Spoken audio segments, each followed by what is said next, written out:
ओम शांति। अॼु जी मिले तारीख़ है 13/8/2026। मिठा मिठा वार्ता चवंदा मीठे मीठे ॿार बाबा आहिनि तव्हांजी तक़दीर जॻाइण, पावन ठहिण सां ई तक़दीर जॻंदी। जंहिं ॿारनि जी प्रश्न आहे, जंहिं ॿारनि जी तक़दीर जॻल आहे उन्हनि जी निशानी छा आहे? उत्तर आहे उहे सुख जा देवता हूंदा, बेहद जे बाप सां सुख जो वरसो वठी करे सभिनि खे ॾींदा, कॾहिं बि कंहिंखे दुख न ॾींदा। उहे व्यास जा ॿार सचा सुखदेव हूंदा। उहे 5 विकारनि जो संन्यास करे सचा राजयोगी राज ऋषि कहलाईंदा। टियों उन्हनि जी अवस्था हिकु रस रहंदी, उन्हनि खे कंहिं ॻाल्हि में रोइण न अची सघंदो आहे। उन्हनि जे लाइ चईंदा आहियूं मोह जीत, है न। त जंहिंजी तक़दीर जॻल हूंदी आहे उहा सुख जा देवता हूंदा, बेहद जे बाप सां सुख वठी करे ॾियण वारा हूंदा, कॾहिं बि दुखी न थींदा। व्यास जा ॿार सचा सुखदेव हूंदा। वो 5 विकारनि जो संन्यास करे सचा राजयोगी राजऋषि कहलाईंदा। उन्हनि जी अवस्था हिकु रस रहंदी, कॾहिं रोइण न ईंदो। उहो नष्टो मोह जीत हूंदा। गीता तक़दीर जॻाए करे आई आहे। ओम शांति। गीत जी हिकु लाइन ॿुधी करे बि मिठे मिठे ॿारनि जा रोमांच खड़ा थी वञणु खपनि। इहे त कॉमन गीत आहे, परंतु इन्हनि जो सार ॿियो कोई न ॼाणंदो आहे।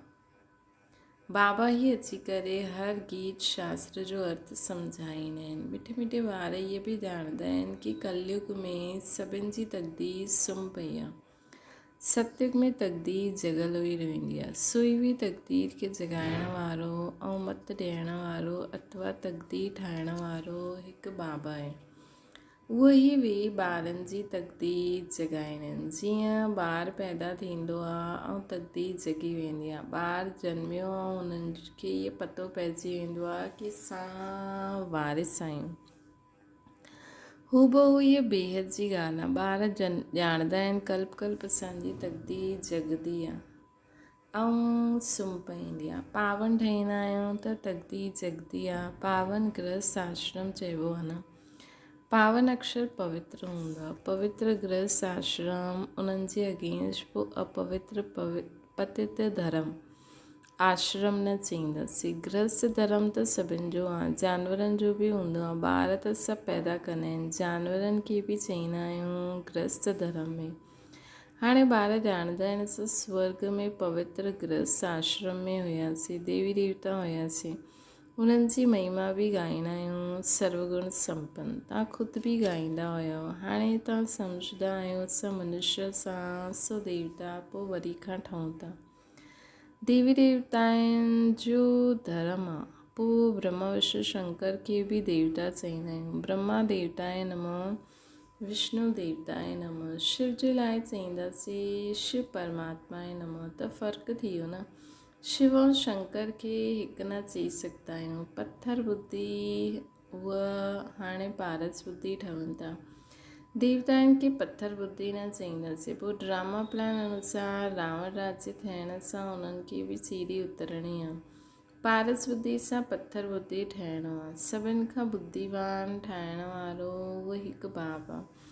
तव्हांखे पारस बुद्धि ठाहींदा आहिनि। तव्हां हिते ईंदा आहियो पारस बुद्धि ठहिण। पारसनाथ जा बि मंदर आहिनि, हुते मेलो लॻंदो आहे, परंतु कंहिंखे पतो न आहे पारसनाथ केरु आहे। वास्तव में पारस ठाहिण वारो हिकु बाबा ई आहे। उहा आहे बुद्धिवाननि जी बुद्धि। इहे तव्हां ॿारनि जी बुद्धि जे लाइ खुराक आहे। बुद्धि केतिरी पलटंदी आहे, जीअं ॻाइबो आहे सी नो इविल। हाणे बंदरनि जी त ॻाल्हि न आहे। मनुष्य ई जीअं बंदर मिसल ठही वेंदा आहिनि। एप्स वन मनुष्य बि जी मनुष्य सां भेट कबी आहे। हिन खे चइबो आहे काटनि जो जंगल। केतिरो हिक ॿिए खे दुख ॾींदा रहंदा आहिनि। हाणे तव्हां ॿारनि जी बुद्धि जी खे खुराक मिले थी। बेहद जो बाप खुराक ॾींदा आहिनि, ये पढ़ाई आहे न की ज्ञान अमृत बि चईंदा आहियूं। कोई जल आदि न आहे। अॼुकल्ह सभु चीज़ुनि खे अमृत चई ॾींदा आहिनि। गंगा जल खे अमृत चईंदा आहिनि। देवताउनि जे पैर धोई करे पीअंदा आहिनि, पाणी रखंदा आहिनि, उन्हनि खे बि अमृत जी अंजलि सम्झंदा आहिनि। अंजलि जो वठंदा आहिनि, उन्हनि खे ईअं न चईंदा की इहे पतितनि खे पावन ठाहिण वारो आहे। गंगा जल जे लाइ चईंदा आहिनि पतित पावन। चईंदा बि आहिनि मनुष्य मरे त गंगा जल मुख में हुजे। ॾेखारींदा आहिनि अर्जुन बाण मारियो पोइ अमृत जल पिलायो। तव्हां ॿारनि कोई बाण आदि न हलाया। हिकु गांव में जिते बाण सां लड़ाई कंदा आहिनि, हुतां जा राजा कोई ईश्वर जो अवतार चईंदा आहिनि। हुतां जे राजा बाबा चईंदा आहिनि इहे सभु भक्ति मार्ग जा गुरू आहिनि। सच सतगुरु त मां ई आहियां। सर्व जो सदगति दाता हिकु आहे जो सभिनि खे साथ वठी वेंदा आहिनि। बाबा जे सवाइ वापसि कोई वठी न वञी सघंदो आहे। ब्रह्म में लीन थी वञण जी त ॻाल्हि न आहे। ये नाटक ठहियलु आहे जो चक्र अनादि फिरंदो ई रहंदो आहे। वर्ल्ड जी हिस्ट्री जोग्राफी कीअं रिपीट थींदी आहे, इहा हाणे तव्हां ॼाणंदा आहियो। मनुष्य अर्थात आत्मायूं पंहिंजी बाप रचता खे बि न ॼाणंदियूं आहिनि। जंहिंखे यादि बि कंदा आहिनि ओ गॉड फादर।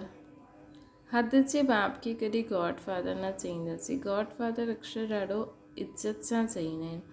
हुन जे लाइ ई चईंदा आहियूं उहो पतित पावन दुख हरता सुख करता आहे। हिकु तरफ़ चईंदा आहिनि उहो दुख हरता सुख करता आहे, पोइ ॿियो कोई दुख ॾींदो आहे, उहो ॿार आदि मरंदो आहे त चई ॾींदा आहिनि ईश्वर ई सुख दुख ॾींदा आहिनि। ईश्वर असांजो ॿार वठी वरितईं, इहे छा कई। ईश्वर खे पोइ ॻाल्हियूं ॾींदा आहिनि। चईंदा बि आहिनि ईश्वर ॿार ॾिनई, पोइ अगरि हुननि वापसि वठी वरितईं त तव्हां रोईंदा छो आहियो। ईश्वर वटि वियो सत्युग में कॾहिं कोई रोईंदा न आहिनि। बाबा सम्झाईंदा आहिनि रोइण जी दरकार न आहे। आत्मा खे पंहिंजे हिसाब किताब अनुसार पाठ वॼाइणो आहे। ज्ञान न हुजण जे कारण मनुष्य केतिरा रोईंदा आहिनि, जीअं पागल थी वेंदा आहिनि। हिते त बाबा सम्झाईंदा आहिनि अम्मा मरे त बि हलवो खाइणु, बाप मरे त बि हलवो खाइणु, नशो मुआ ठाहिणो आहे। असांजो त हिकु बेहद जो बाबा आहे, ॿियो न कोई। अहिड़ी अवस्था ॿारनि जी हुजणी खपे। मोह जी राजत जी कथा बि ॿुधी न। सत्युग में कॾहिं दुख जी ॻाल्हि न हूंदी आहे, न कॾहिं अकाले मृत्यु हूंदी आहे। ॿार ॼाणंदा आहिनि असां काल ते जीत पाईंदा आहियूं। बाप खे महाकाल बि चईंदा आहिनि। कालनि जो काल, तव्हांखे काल ते जीत पाइणी आहे। अर्थात काल कॾहिं खाईंदो न, काल कॾहिं खाईंदो न। काल न आत्मा खे न शरीर खे खाई सघंदो आहे। आत्मा हिकु शरीर छॾे ॿियो वठंदी आहे, हुनखे चईंदा आहियूं काल खाए छॾे। बाक़ी काल कोई चीज न हूंदी आहे। मनुष्य महिमा ॻाईंदा रहंदा आहिनि।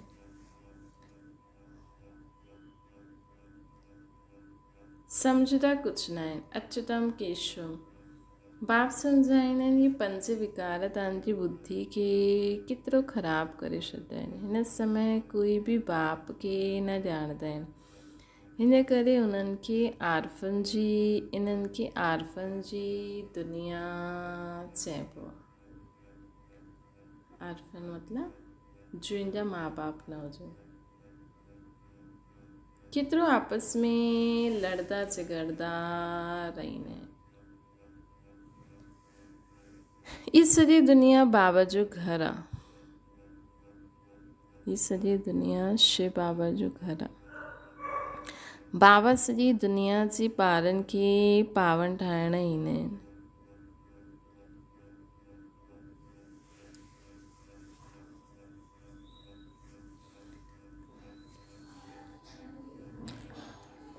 बाबा सॼी दुनिया खे पावन ठाहिण ईंदा आहिनि।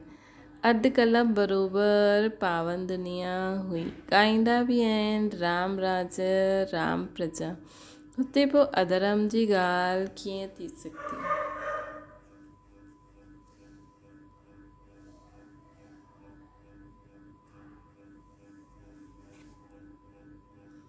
चईंदा बि आहिनि हुते शेर बकरी खटा जल पीना आहिनि, पोइ हुते रावण आदि काथां खां ईंदा।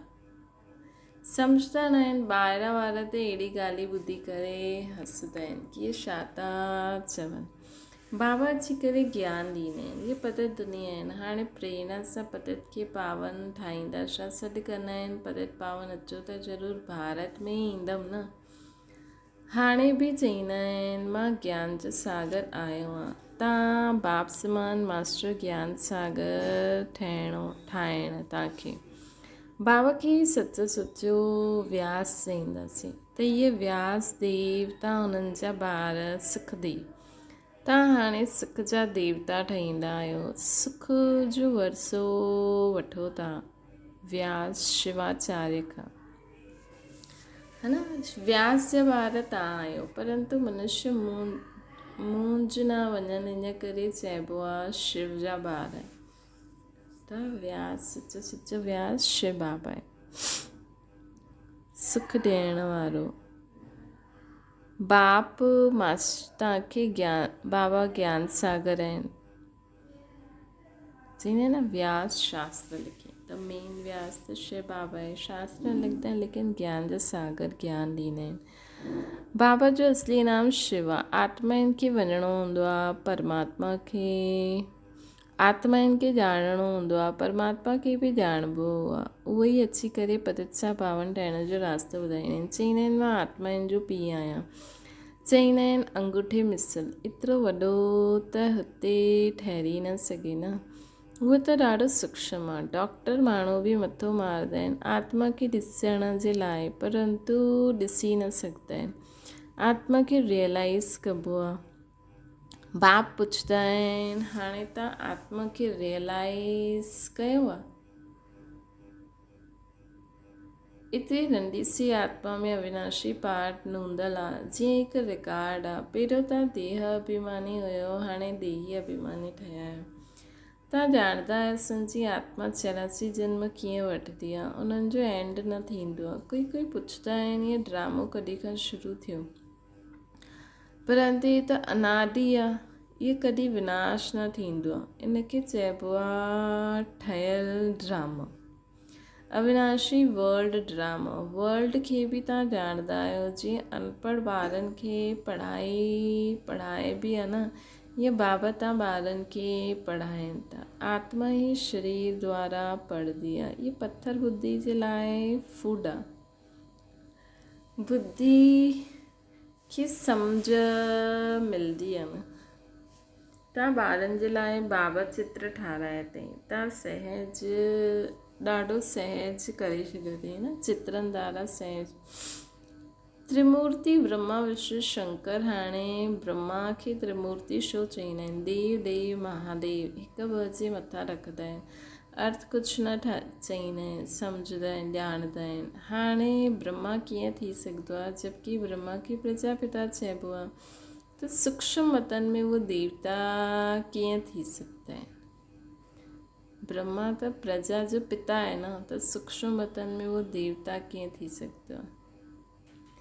प्रजापिता ब्रह्मा त हिते हुजणो खपे न। इहे ॻाल्हियूं कोई शास्त्रनि में न आहिनि। बाबा चईंदा आहिनि मां हिन शरीर में प्रवेश करे इन्हनि द्वारा तव्हांखे सम्झाईंदो आहे। इन्हनि खे पंहिंजो रथ ठाहींदो आहे। इन्हनि जे ॾाढे जन्मनि जे अंत में मां इन्हनि में ईंदो आहे। इहे बि 5 विकारनि जो संन्यास कंदा आहिनि। संन्यास करण वारे खे योगी ऐं ऋषि चइबो आहे न। हाणे तव्हां राज ऋषि आहियो, तव्हां प्रतिज्ञा कंदा आहियो। उहो सन्यासी माण्हू त घर बार छॾे हली वेंदा आहिनि। हिते त स्त्री पुरुष इकट्ठा रहंदे हुए पवित्र रहंदा आहिनि। असां विकार में कॾहिं न वेंदासीं। मूल ॻाल्हि आहे ई विकार। तव्हां ॼाणंदा आहियो शिव बाबा रचयिता आहे न, उहे नई रचना रचंदा आहिनि। उहे बीज रूप सप्त चित्त आनंद जो सागर आहिनि, ज्ञान जा सागर आहिनि। स्थापना पालना विनाश कीअं कंदा आहिनि, इहे बाबा ई ॼाणंदा आहिनि। इन ॻाल्हियुनि खे मनुष्य त ॼाणंदा ई न आहिनि, है न। तव्हां ॿार हाणे हिन सभु ॻाल्हियुनि खे ॼाणंदा आहियो, हिन करे सभिनि खे सम्झाए सघंदा आहियो। अच्छा, मीठी मीठी सिकिल ते ॿारनि प्रति माता पिता बाप दादा जो यादि प्यार ऐं गुड मॉर्निंग। रूहानी बाप जी सभिनि रूहानी ॿारनि खे नमस्ते। असांजी बि रूहानी माता पिता बाप दादा खे यादि प्यार गुड मॉर्निंग ऐं नमस्ते। तव्हां जे लाइ मुख्य सार, हर हिकु आत्मा जो हिसाब किताब पंहिंजो पंहिंजो आहे। हिन करे कोई शरीर छॾंदो आहे त रोइणो न खपे, पूरो पूरो नशो मुआ ठहिणो आहे। बुद्धि में रहे असांजो त हिकु बेहद जो बाबा आहे, ॿियो न कोई। ॿियो आहे पंज विकार जो बुद्धि खे ख़राबु कंदा आहिनि, उन्हनि जो त्याग करिणो आहे। सुख जो देवता ठही सभिनि खे सुख ॾियणो आहे, कंहिंखे दुख न ॾियणो आहे।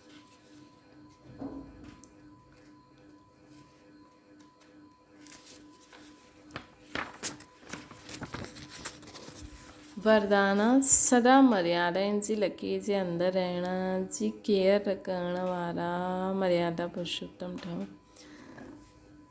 जो ॿार पंहिंजे पाण खे हिकु बाप अर्थात राम जी सच्ची सीता सम्झी करे हलंदा आहिनि, सदा मर्यादाउनि जी लकीर जे अंदरि रहंदा आहिनि, अर्थात ये केयर कंदा आहिनि, उहे केयरफुल सदा चेयरफुल अर्थात हर्षित रहंदा आहिनि। उहे सवेरे खां राति ताईं जे लाइ मर्यादाऊं जो मिलियूं आहिनि, उन्हनि खे स्पष्ट नॉलेज, हुन स्पष्ट नॉलेज खे बुद्धि में रखी स्वयं खे सच्ची सीता सम्झी करे मर्यादाउनि जी लकीर जे अंदरि रहो। बाबा चवनि था त मर्यादाउनि खे दिमाग़ में रखी, बुद्धि में रखी, उन्हनि जे लकीर जे अंदरि रहो, तॾहिं चईंदासीं मर्यादा पुरुषोत्तम। स्लोगन आहे, सेवा जे अति में न वञो, सेवा ऐं स्वपुरुषार्थ जो बैलेंस रखो। अव्यक्त मातेश्वरी जी जा अनमोल वाक्य, अखंड ज्योति तत्व साइलेंस लॉन्च ऐं साकारी दुनिया प्लेग्राउंड। आत्मनि जो निवास स्थान आहे अखंड ज्योति महातत्व, जाते हिन शरीर जी पाठ सां मुक्त अर्थात दुख सुख सां न्यारी अवस्था में रहंदी आहे, जेके साइलेंस लॉन्च चइबो आहे। ऐं आत्मनि खे इहो शरीर सहित पाठ वॼाइण जो स्थान प्लेग्राउंड, इहो साकारी दुनिया आहे।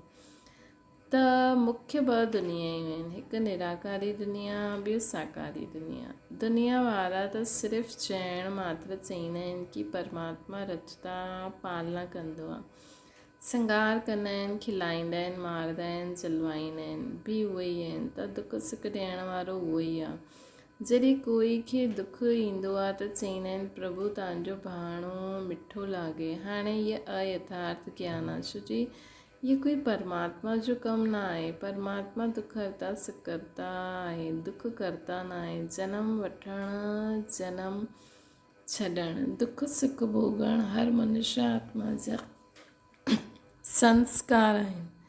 शारीरिक जन्म ॾियण वारो माता पिता आहे, उहो बि कर्म बंधन अनुसार बाप बेटे जे संबंध में ईंदा आहिनि। हिन रीति आत्माऊं जो पिता पोइ परमात्मा बाप आहे, उहो कीअं बेहद रचना जी स्थापना पालना कंदा आहिनि, कीअं उहो पंहिंजे टे रूप ब्रह्मा विष्णु शंकर जो रचयिता आहिनि, पोइ हिननि साकारी रूप द्वारा दैवी सृष्टि जी स्थापना कंदा आहिनि, आसुरी दुनिया जो विनाश कराईंदा आहिनि, पोइ दैवी दुनिया जी पालना करवाईंदा आहिनि। परमात्मा जे इहे टे कम बेहद आहिनि, बाक़ी इहे सुख दुख जनम मरण कर्मनि अनुसार आहे।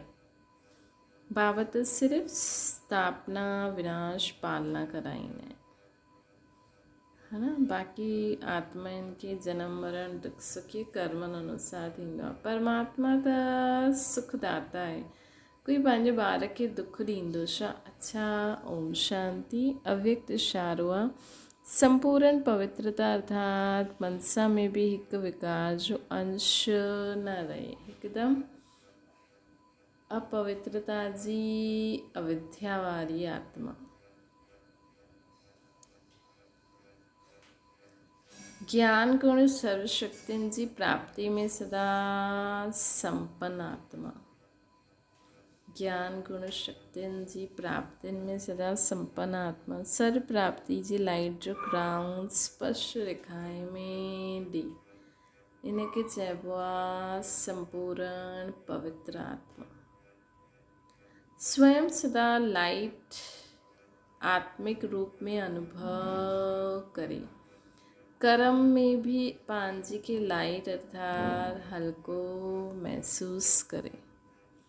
अच्छा, ओम शांति। बाबा की याद करो।